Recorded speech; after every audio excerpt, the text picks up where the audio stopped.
Hi everyone! Welcome to my vlog. So again, this is your Inday Jusana and thank you sa mga nag-subscribe and sa magsusubscribe pa lang. So it's another day, so it's another vlog.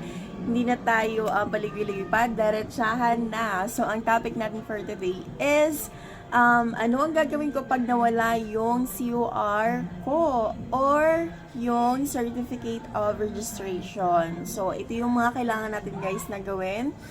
Punta tayo ng BAR kung saan tayo naka-address. But before that, kailangan natin dalhin yung mga sumusunod na mga requirements. So, ano-ano yung mga yon? Una is yung affidavit of loss. Tapos, pangalawa is yung binayaran nyo na current year BAR annual registration kasi minsan hinahanap din ng BAR yung 500 pesos na BAR form 0605 and yung BAR payments nyo po nun. Okay?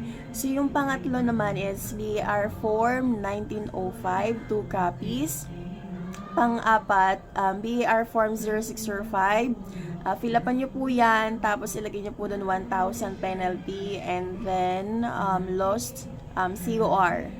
Okay? Tapos yung panglima naman is pag ipapautos niyo lang sa authorized representative niyo pag corporation kayo, board reso or secretary certificate. Pag partnership naman, partners resolution.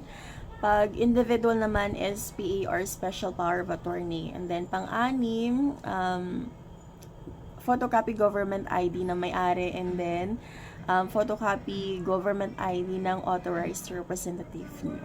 So, pag kumpleto nyo na po yan, punta na kayo sa BAR, kung saan kayo naka-address. Tapos, diretso po muna kayo sa counter ng Officer of the Day para yung BAR Form 0605 is matatakan nila and mapirmahan. After po nyan, pwede na po kayo bayad sa bangko. Pag naka-offline e-BAR form kayo, pag naka-EFPS kayo guys, make sure sa EFPS din kayo magbabayad para ma-avoid natin yung wrong venue.